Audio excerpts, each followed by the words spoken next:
Born in the days of Herod the king. Herod is a name that comes up a lot in the Gospels and in the New Testament in general. And so I wanted to take a moment here and talk about who Herod was and kind of give a breakdown of the different Herods in the Bible as just a real short way to kind of introduce this topic so that maybe our minds can understand a little bit better of the context. Remember, during this time, Judea was a province of Rome. It was a Roman province. The two major powers, well, really the one major power in the world during the time was the Roman Empire. The Roman Empire was dominant in the West, and in the East, in the Middle East, was the Parthian Empire during this time. But basically it was Persia. These two empires were vying for territory, and they were coming against each other. And so in the West was Rome, but they couldn't expand. They could only expand so far before they went out, expanded too far, and they couldn't support themselves, okay? So they would be pushing into the East, into Mesopotamia, Persia area, but they couldn't sustain that, okay? So they could never really take over Persia or the Parthian Empire. And so there was a battle. Well, a lot of this warfare would take place in the Levant, or the area where Israel was at, Israel and Judea. And this is what was taking place the century before Jesus' birth. There was so much bloodshed and conflict leading up to the birth of Jesus. And which is interesting because we see there in Micah 4, where we were just reading, leading up to the prophecy that's right here in verse 6 of Matthew, which is Micah 5:2. And it's leading up to Jesus, and it's talking about this deliverer, the ruler who's going to come in and shepherd the people of Israel. What's he going to do? He's going to bring about peace throughout the whole, not only the kingdom of Israel, but the whole world. And people they don't need weapons anymore. They just need agricultural tools, right? And a man's going to sit under his vine, and he's not going to worry about somebody coming and taking over his vineyard or taking over his orchard. That he can be at peace with his neighbors and so on and so forth. This is the prophecy of Jesus, the Prince of Peace. And he's going to come and bring this great peace. But the century before Jesus was not like that. It was bloodshed constantly. Herod was a governor of Judea during these times. He was not given the title king of the Jews yet. He was a governor. And he aligned himself with Rome. But the ruling class during this time was the dynasty called the Hasmonean dynasty. And these were the people who were descendants of a group of people called the Maccabees. And this was, the Maccabees were a family who led the Jewish people. This is in between the Old Testament and the New Testament.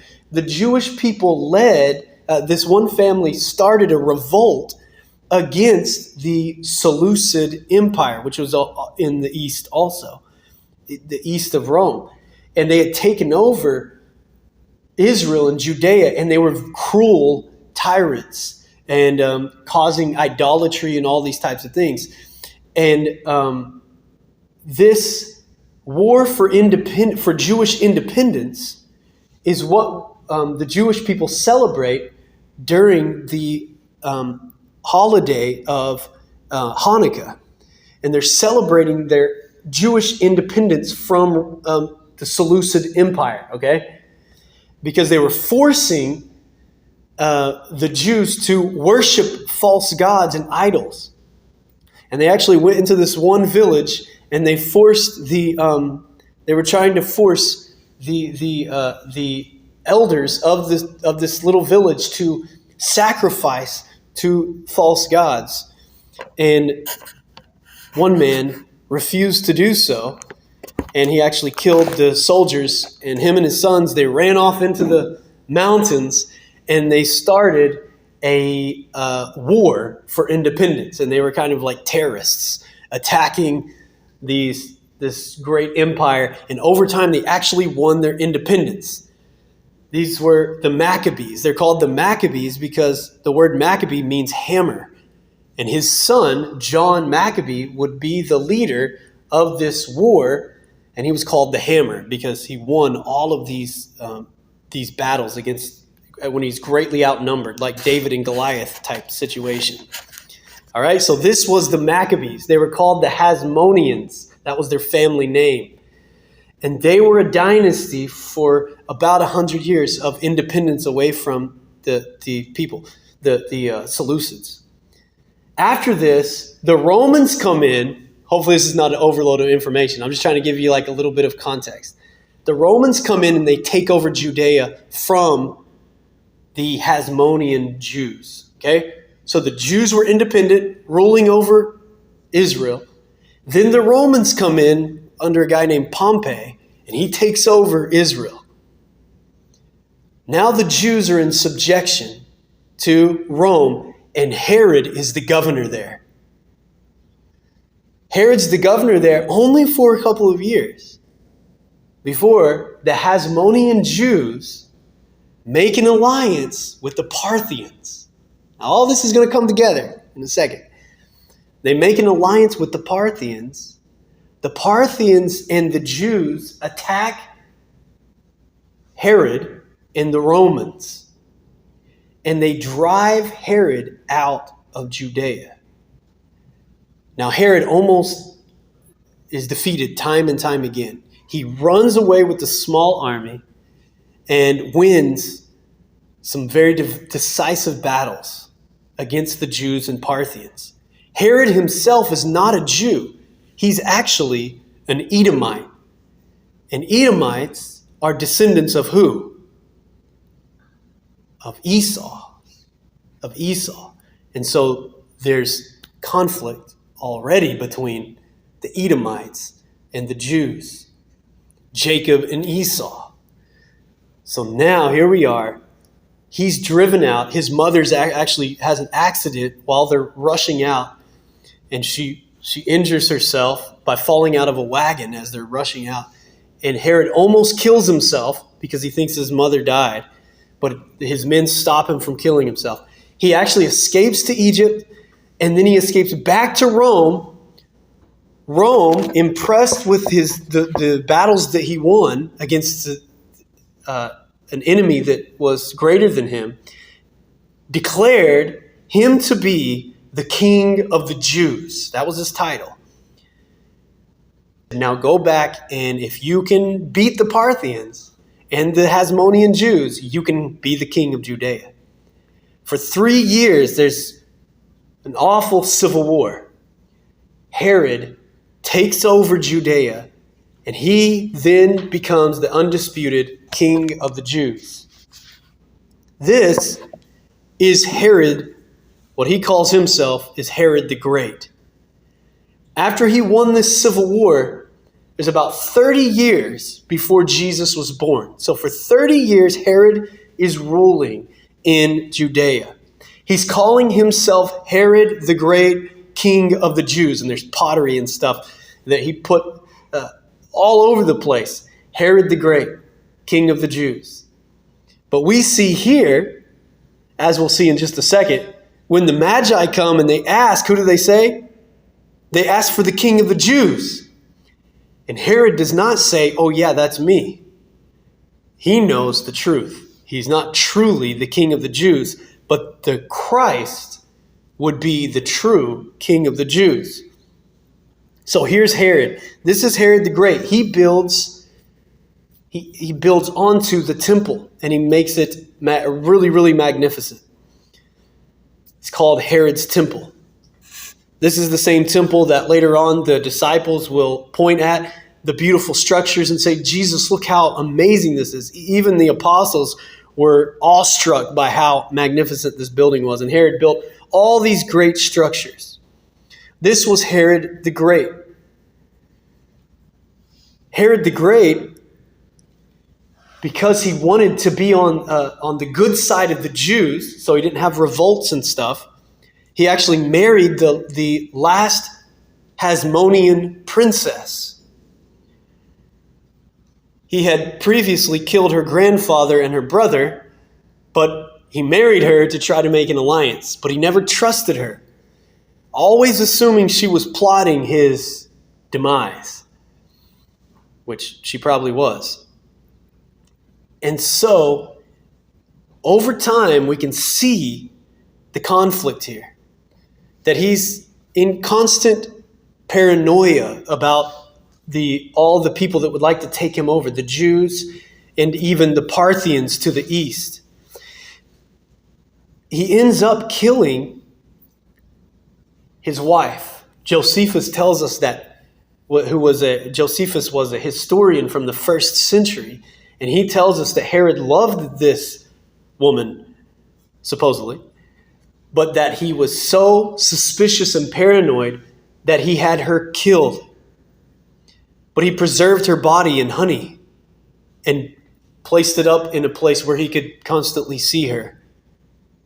He had multiple children through her, and 2 of her sons he had killed as well. They were angry that he had killed their mother and that they would constantly see her body there embalmed. And so he had them killed as well as they plotted his demise. This continued to happen time and time again. He was killing lots of family members. He was killing his in-laws. He was secretly killing Hasmonean Jews and leaders in the Jewish community. He was such a wicked man that Caesar Augustus actually said, I would rather be Herod's pig than his son.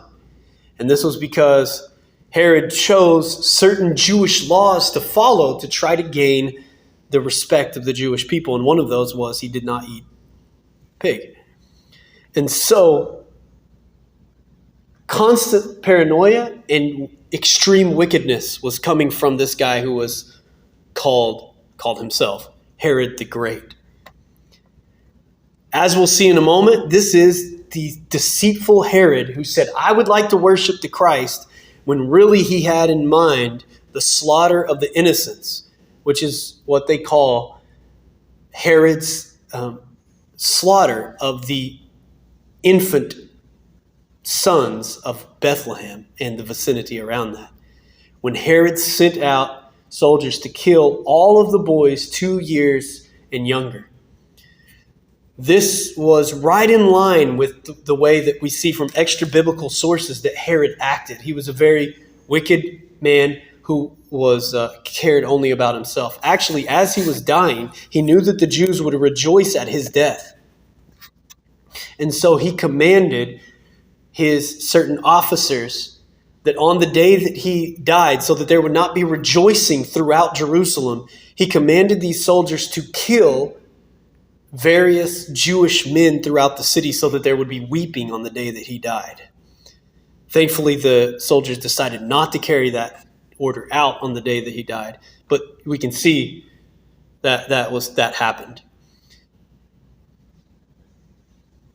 Christian historian from the 3rd century tells us that Herod died in a horrific way, and he attributed that to judgment from God